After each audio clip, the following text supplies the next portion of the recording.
Welcome back, everybody, to the Rooted Lifestyle Podcast. We are your hosts, Camryn and Justus Woods. Welcome back, everyone, for another episode. We got a great one in store for you today. So today's topic, we'll be covering something that is a pretty big trend today, just among, I've seen especially like girls and stuff being very health conscious. So yes. What we're talking about today is gut health. Yes, so that's a term that you've heard of for years. It's been thrown around, just like Justus said, very recently, just about how hot girls have like gut problems and whatever. Or even with like stuff. the new like sodas or drinks that are coming out, yes. like the Poppies or Olipop's. Yes. It's like promoting gut health and kombucha. So like all these things have been kind of geared towards promoting gut health and having a healthier gut microbiome. Yeah, absolutely. So we're going to kind of lean into this, discovered a little bit more. We did some research and we're going to see if it's more of a trend or if it's actually something that we should pay attention to. So let's get right into it. Yeah. So there are two types of bacteria in your gut, good bacteria and bad bacteria. And although there is no clear definition of gut health, it essentially means that there are more good bacteria than harmful bacteria. Like that's a good gut. That's a healthy gut. That's a healthy gut, is having more good bacteria than bad bacteria, which leads to like limited digestive systems, things like that. Yeah.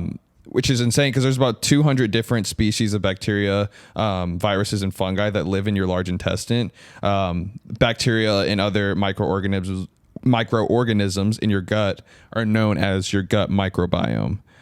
Those bacteria help break down your food and turning it into nutrients so that your body can use. So when people refer to the gut microbiome, they refer to those like 200 plus different bacteria, fungi, and viruses that live in your large intestine. Yeah, that's awesome. So I think the coolest part about your gut that I learned years ago, because if you guys have followed us along for a while, you know that we're pretty in tune with health. We love all things health. And I've had stomach issues just with eczema in the past, and we've discovered that it's stemmed from my gut. So there is a lot that stems from your gut, and a lot of people like to think of your gut as a second brain. It's that important to your body. A lot of things stem from it, and it's just really cool because there are a ton of studies out between the brain and the gut, and kind of like the link in how the vagus nerve travels information to and from the gut to the brain. And for example, so if I ate something like gluten, if I ate something that had gluten in it and I didn't know, like I didn't read that it had gluten in it, but my stomach would start to get upset because that vagus nerve like sent a signal to my brain that something is wrong. But it's also cool because vice versa, if you were going under like a lot of mental stress, like say you have a really important meeting you're about to go under or anything like that, you may have some digestive problems. So like any stress in your brain can also be directly linked to your gut, or like people get, this is gross, but people get like nervous poops before a big interview. Yeah, no, it's 100% true. Yeah, it's legit a thing. And it's crazy because these days we're just like, oh, that's funny. Like that's nervous normal. poops. But it's like, it's actually so cool that your brain is connected to your gut, but also we need to pay attention to that because that is very important. And there's a lot that you can do to benefit your body with your gut and your brain health, which is really cool. No, and it's cool to see kind of the biological piece of that, and understanding like why those things happen rather than just like what you were saying, like, oh, they just happen anyway. So,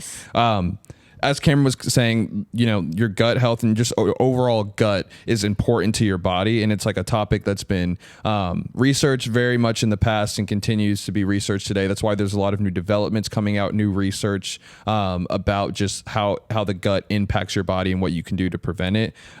It's understood that there's a lot of links between gut health and many, many different parts of your body. So like just to name a few, your immune system, it could affect your mental health, autoimmune diseases, endocrine disorders like type 2 diabetes, gastrointestinal disorders, like IBS, inflammatory bowel disease, and then things like cardiovascular disease, even sorry. We're choking over here. Yeah, choking over here.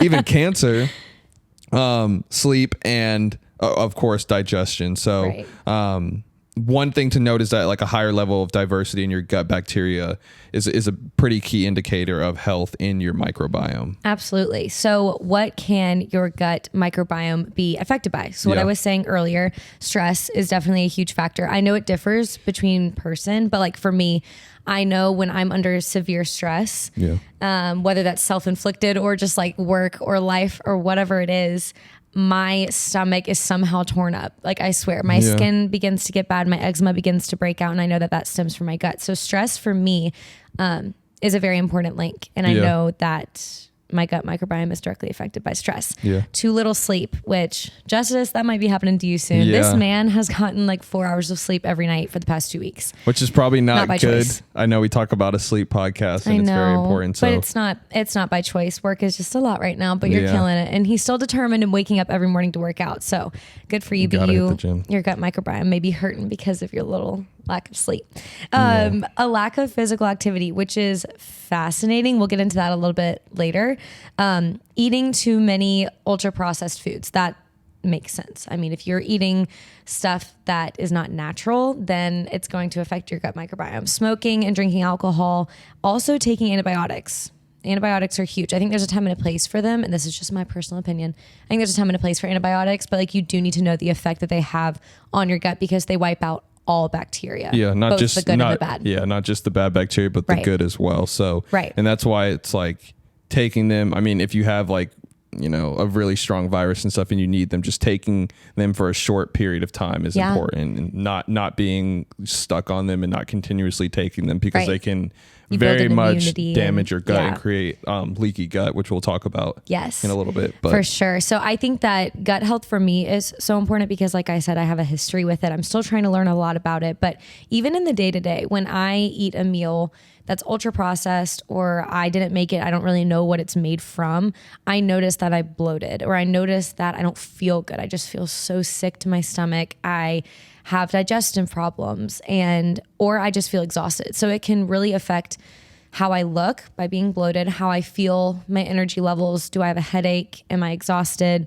And that can last for a couple hours or even a couple days, really depending. So it's fascinating how much of an impact your gut and the things that you put into your body have on your entire body. I mean, like even the gastrointestinal piece I mentioned is like huge because we talk about things like having to like poop even like after you drink. People talk about like like drinking alcohol. the alcohol poops. Yeah, the and day stuff. after drinking poops. Yeah, so it's like those things, or even, you know, being constipated after not working out. We had mentioned lack of Yes. exercise, like it's a direct cause of like, you know, or can create constipation in your body. And Right. I know that when like I don't work out, that's when I feel like the most constipated, or like all these things have biological underlying biological reasons for why they're happening, and it's like Right. we've just normalized these, but they're actually symptoms of something much greater which you Yes. can do to prevent it. Yes.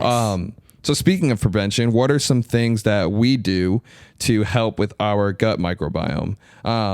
So I will just preface with this, and this is kind of the whole baseline of our podcast of what we do, why we do it. You can improve your gut health through your lifestyle and diet. Yes. That's the number one thing. Yes. So like dietary fiber and foods can help improve your gut health. Whole foods like whole fruits, whole vegetables, nuts prevent the growth of some bacteria linked to disease and inflammation.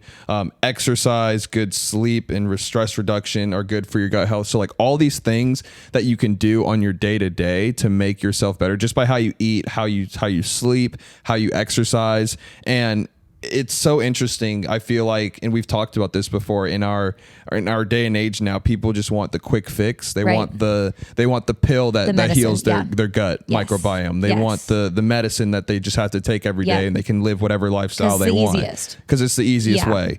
The best thing that you need to do for your body is to change your lifestyle and your diet and Yeah. all these things. And it's like, it's funny because we sound like we're repeating ourselves with all this stuff, but everything, We're passionate. everything goes back to your lifestyle and your Right. diet, everything in your Yeah. body. So like all these things that we talk about the last couple of weeks or through our different episodes, they're all linked, and they all are linked back to how you operate on your day to day. What routines, what habits do you put in your life that Exactly. make you, to make your body optimal and help Yeah. your gut, help your brain, help your heart, help your liver, all Yeah. these things. And to give you guys a little side note, I didn't tell you that I was going to say this, but it's funny. So tonight, like it sounds like we're preaching to the choir too. Like we're learning these things. Yeah. And just so you guys know, we do not stick to this. Listen to our 80/20 podcast. Like tonight, for example, we're going to get sushi, and then we're probably going to go get ice cream, and then we may even go to the movies. And so like in my brain, I'm not like, okay, I'm not going to eat sushi. I'm not going to go get ice cream. And I'm not going to eat popcorn because I know it's quote unquote bad for me or could hurt my stomach.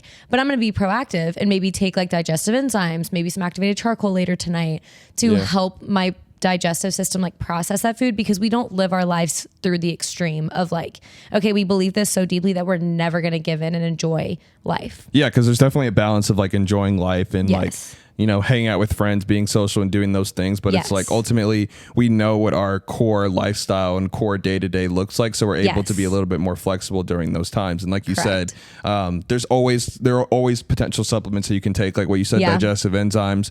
I know we talk about prebiotic, or people talk about prebiotics and probiotics. Those are things we're not going to really go down that route today. We're going to talk more about just your natural, like what you can take that's natural and that's whole foods and things for your day to day diet versus like supplements. But those are definitely always options that we utilize when we do decide to, you know, veer off into the 20%. Yeah, 100%. And I think we just made this plan for tonight. So even today, like we both got physical activity. We'll talk specifically about like little things that we personally take that are whole foods and natural things that you probably already have in your house that can help with digestion. But like, I'm not freaking out right now. Like, oh my goodness, like I need to go run after we eat. It's just like, okay, no, I'm going to continue on with my normal life, but be proactive and like take those enzymes before I go eat. Drink a lot of water during my meal, after my meal, whatever. Walking after. Yes. And we're going to go to, we already know we're going to go hit leg day tomorrow at the gym. Yeah. So it's just like, it's so freeing to know that you don't have to veer so far from a healthy routine, even when you want to like have fun and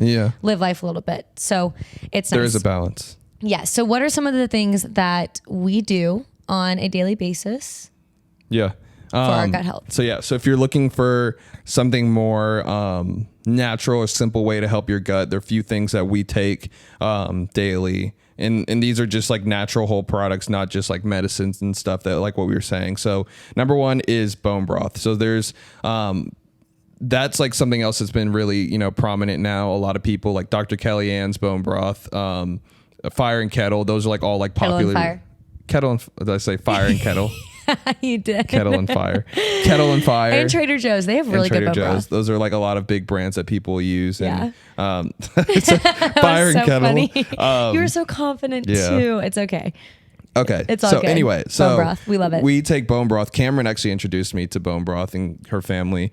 Like a lot of the things that I start doing now, it's because of her. So backstory behind bone broth. I got surgery on my nose over a year and a half ago. So I couldn't really open my mouth when I was recovering from surgery. So the only things I could ingest were like anything through a straw, but not like a thick smoothie. Anything through a straw or like a little spoon. So like mashed potatoes. And my mom was like, you should try bone broth. Like there's so many nutrients in it, whatever. It has a lot of protein, collagen, all of that stuff. So I got on a bone broth like journey. And ever since then, Justus and I have been drinking it pretty much every single morning. Well, we've been consistent for about 3 months now, drinking bone broth every single morning. Every morning. Yes. But sorry to interrupt. That's how it got started. So that's the backstory. For context, so basically bone broth helps with leaky gut. Yeah. So leaky gut is essentially your digestive tract has something called like the tight junctions that serve to seal off the digestive tract from the rest of your body. But when you regularly eat inflammatory foods, you know, take antibiotics, medications, or have like a non-ideal lifestyle where you're not getting enough exercise and stuff, those tight junctions slowly begin to separate, allowing the food particles, toxins in your body to get into different parts where they shouldn't be. Yes. It can cause a bunch of different issues like so many inflammation to chronic conditions like autoimmune or like even brain related functions. So leaky gut is actually a very serious thing that it's a pretty prominent one. Honestly, a lot of people have it and they don't know they have it. Like acne is a huge thing. Not saying if you have acne, you have a leaky gut, but look into it. Yeah. Like seriously, go to the doctor. Like, well, not necessarily your primary care. I don't know, actually. Do they talk about leaky gut? I don't know. I think it's definitely more of a holistic functional medicine topic. But yeah, like Justus said, even eczema, like I looked into it when I had eczema and I healed my gut through Whole30 and I still am trying to. Acne, inflammation in your body. Like there's so many ways leaky gut can be immersed in your body, which is kind of terrifying. So what does bone broth do for that? So there's the gelatin in the bone broth as well as the amino acids that it contains. It's been shown to protect and heal the muscle lining or like the inside lining of your digestive tract to help support a healthy digestive system. So it helps to kind of rebind those tight junctions. Yeah. And by drinking it first thing in the morning, you basically ensure that the healing and that the ingredients are the first thing on your digestive tract. So it's like direct access instead of having to pass through like food particles and stuff. So it helps soothing your gut lining and promote like digestion throughout the day. So that's really the main reason why we do it. And honestly, I will say that I actually have seen a difference. Like it's something that I was like, Camryn had taken it every couple of days. Like you weren't, I don't think you were as like consistent of taking it every day, but like I wouldn't take it because I was like, I don't want to drink this. Like, what is this? You're weird. Why are you drinking chicken broth in the morning? But for some reason, one day I was like, oh, I'll try it. But I was like, if I try it, I'm going to be like super consistent. Oh, it's because you were having that really bad stomach wacky thing for like 2 weeks. And you're like, I don't know what else to do. Yeah. And I was like, oh yeah, I was having really bad stomach pain. So I was like trying,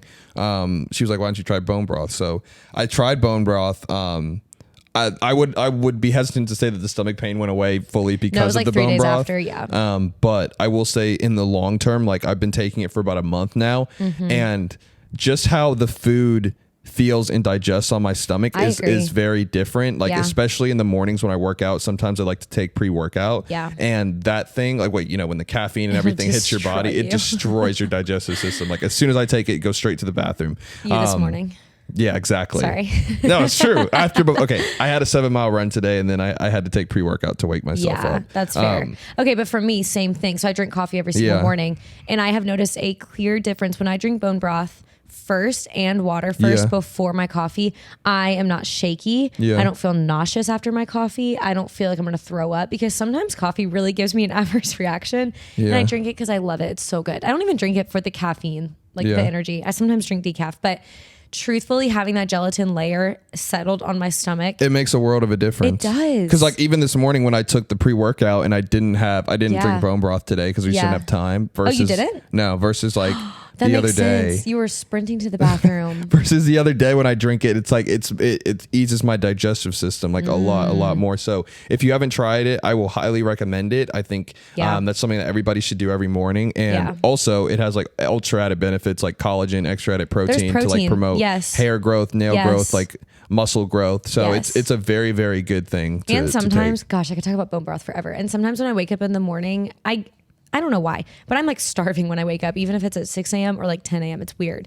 And bone broth gives me that like little fix. And then the other day when I was hungry, I was like, we have no snacks here. He was like, drink a cup of bone broth. And I did. And I was like, dang, that it's not like as satisfying as chips or something, but I was like, that is a much healthier and better option that I actually did enjoy. But okay, I'll stop talking about bone broth now. I love it so much. Side note, bone broth. I would say that the classic chicken from Trader Joe's is our favorite. Dr. Kellyanne's is also very good. Roasted fire chicken. Kettle and fire. I like the mushroom one. You love the kettle and fire mushroom one. I didn't love that one as much personally. But those are the 3 brands that we would recommend. They're awesome. So the other thing that we take, I don't really take this that much because it kind of grosses me out. But apple cider vinegar. I've started to try it a little bit more. Yes, but this is something that people do take in the mornings. Yes. So apple cider vinegar shots, you have to dilute them, by the way. I tried to take one straight once. It burned my esophagus. Don't do that. So it is very, very, very rich in antioxidants, which is amazing. And that helps create and support the good bacteria in your body. You knew I couldn't find the word. Yeah. You knew. You looked at me and you're like, her brain is gone. Yes. So people actually believe that apple cider vinegar could be one of the aspects known as like the mother. So it's like what is the mother? It comes from like the mother is what's in it. So if you look at like I forgot what the brand is, but there's like a classic brand of I see it apple cider vinegar. It's the yellow and red brand. I'm completely blanking on the name. That's okay. Actually, I'm gonna look it up. I could literally go walk over there for a second. But what were you gonna say? So the mother is like the probiotic blend. Like it has bacteria, it has yeast. And it's the Bragg's. Bragg organic apple cider vinegar. Never guessed that. So the mother, and you can see it, it's like it has a little thing says the mother on it, and it's basically all the different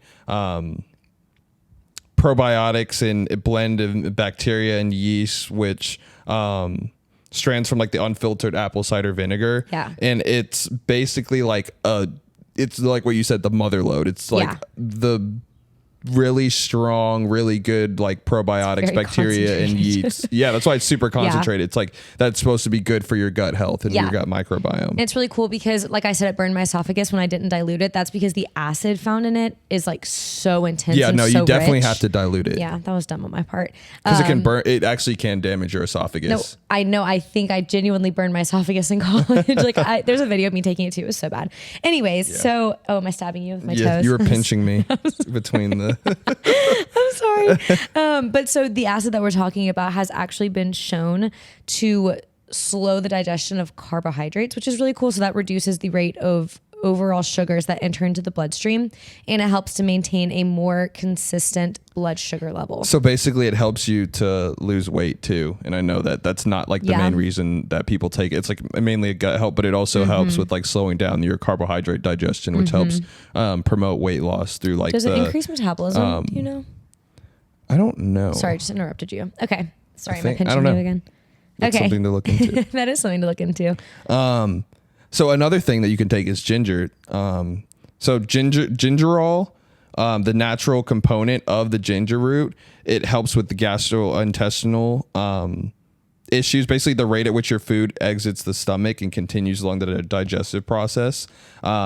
It encourages the process of digestion, basically, so it gets like the digestive process going, so food doesn't linger as long in the gut, and it also helps the gut mend. And once it's in the repair stage, it helps reduce inflammation and other oxidative stress. So that's such a, and I mean, we're talking about things too that are like you should probably take with other things and maybe dilute it a little. Ginger's like something that you can take by itself. Like ACV is something you should definitely take, dilute it. But like, do you eat a cube of ginger? Exactly. No, that's what I'm saying. Like these things are really strong and really potent, but they're super good for you, but they're just very powerful and concentrated. So it may be good to, put it in a drink or something like that, or mix it. People drink ginger tea all the time. Exactly. People can throw ginger in their smoothies. Yeah.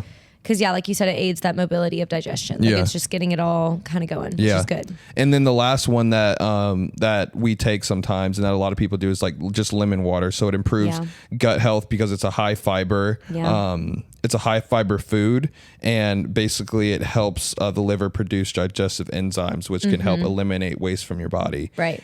Drinking lemon water before meals helps promote and improve digestion. Yes.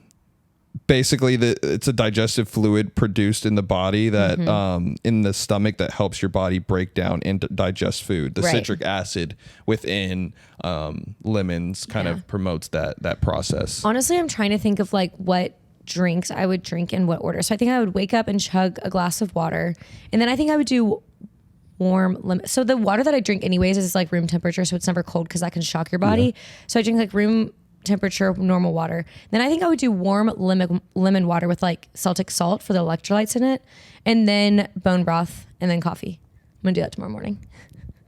That's a lot. I mean, ideally, like you could do something where you put them all together and have something there. You can not like the bone broth and the coffee and stuff, but like you have like your you have your ACV, you have your ginger, you have your lemon. You could take it all at once to like kind of a little do boost. it up. But yeah, so these are kind of the main areas. Like, so we do bone broth, ACV. I'd be lying if we said we do ACV, ginger, and lemon all the time, but we do. That's more you, not me. But we know that those are beneficial, and we know that like if we're having digestive issues, those like I will wake up and to. drink warm lemon water or take ACV or something like that. So those are all natural, healthy things that you can take for your body that you don't have to resort with like getting going to a doctor, getting stuff like that, getting medicine. So hopefully this episode gave you more context around understanding a little bit more of what gut health is, what is your gut microbiome, and hopefully these steps are simple and easy things that you can do in your day-to-day life to improve your habits to ultimately improve your gut health and your overall body. Absolutely, because it's very important, and it has a direct link to your brain and vice versa, so it's important to remember. But thank you guys so much for listening to this episode, and we will see you guys again soon. Bye.